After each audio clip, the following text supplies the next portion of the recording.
Did you know young learners can also take formal English tests? What's the difference between starters, movers, and flyers? Would you like to know what these exams are and have some tips to use in the classroom? If you're saying yes, that's right, then stay with me.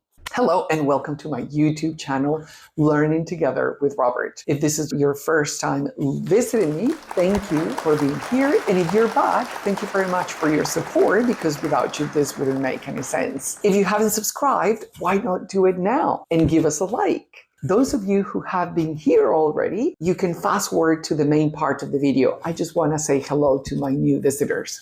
I'm Robert Martinez, and I've been an English language teacher since 1994 and a teacher educator and language assessment specialist for almost 20 years now.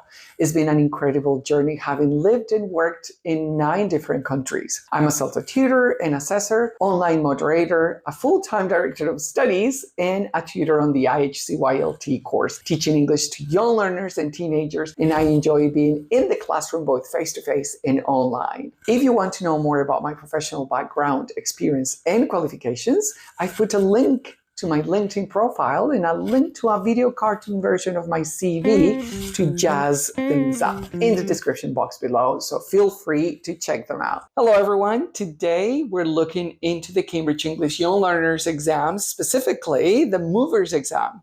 In the previous video, we looked at the Starters exam, the first one at pre-A1 level, and today we're looking at the next one up, Movers. If you're teaching young learners, this exam is something you may want to know about, as it would be a useful English test for them. So, what exactly is the Cambridge Movers exam? Well, it's the second level in a series of 3 Cambridge English exams designed for young learners. The series includes Starters, the first one we saw, Movers, and Flyers.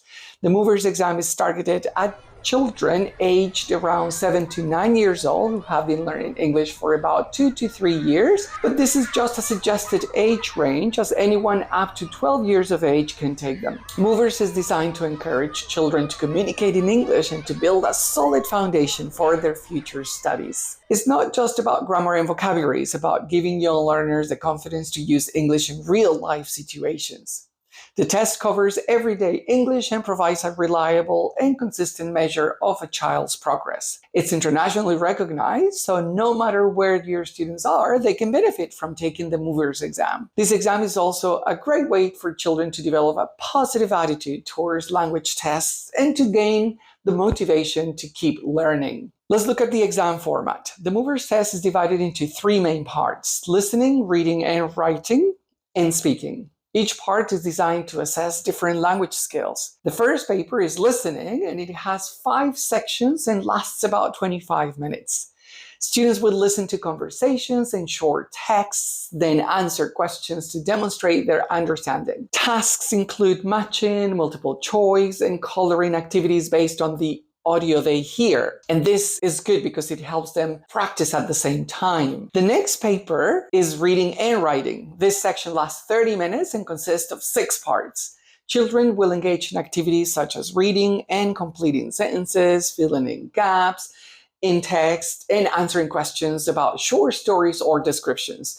These tasks help assess their ability to understand written English and to produce simple written responses, something that we can be doing in the classroom anyway all the time. Finally, the last paper is the speaking test, which takes about 5 to 7 minutes and is conducted one-on-one with an examiner. This part includes various tasks like answering questions about a picture, talking about oneself, and responding to personal questions. It's designed to assess the child's spoken interaction skills in a nice and friendly manner, so your students will be fine. And how's the test scored, you may be asking? Well, the Cambridge Movers exam uses a unique scoring system that doesn't just focus on our pass or fail. Instead, children are awarded shields for each part of the test, with a maximum of 5 shields per section. This means a child can receive up to 15 shields in total. The results are presented in a way that celebrates the child's achievements and encourages them to continue improving their English skills. Each shield represents significant progress and provides valuable feedback for both students and teachers. Now let's talk about some tips and strategies to help your students succeed in the movers exam. For the listening paper, it's a good idea to practice active listening. For instance, encourage students to listen to English as much as possible in and outside the classroom. This could be through songs, cartoons, or short stories we use and share with them. The more they listen, the better they will understand different accents and speeds. Also, we can use past papers to help them familiarize with the format of the listening test. Practicing with past papers can help them get used to the types of questions they will encounter. In the reading and writing paper, we can focus on building vocabulary. Make vocabulary learning fun with games and flashcards. I love doing that. Rich visual input is crucial at this level, but not only.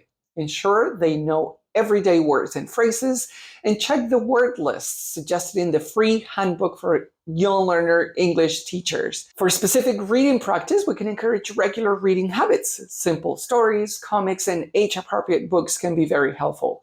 I like to ask my students to read and reread the stories we have in the course books. You'll be surprised how much they're into this. I was. For writing practice, we can get students to write short sentences or paragraphs daily, depending on their ability, of course. You'll know this better as you get to know your students more and more as the school year progresses. This could be through diary entries, describing pictures, or simple storytelling, which include just basic conjunctions such as an or but. Again, you'll know better how much you can stretch your students' writing. And last but not least, for the speaking paper, we can use speaking games. For example, use interactive games that require students to speak in English where there's a need to exchange information, like short dialogues. My students always ask me if they can take turns to read the short dialogues in the course book after we've read them and listened to them several times. They can do this in pairs or groups depending on the roles in them. And role-playing and speaking games can make practice enjoyable. We can also do mock speaking tests to help students feel more comfortable with the format and reduce anxiety. I like to show them the example videos on YouTube, focus on the vocabulary, what they like about the kids doing it in the videos, and practicing a little in pairs by part before giving it a go with the whole class. No matter what you do, remember the importance of positive reinforcement. Always encourage and praise effort and try and find things they did well before giving feedback on what they can improve. Building confidence is key to improving speaking skills, and remember, the goal is to make learning English a fun and rewarding experience. Okay?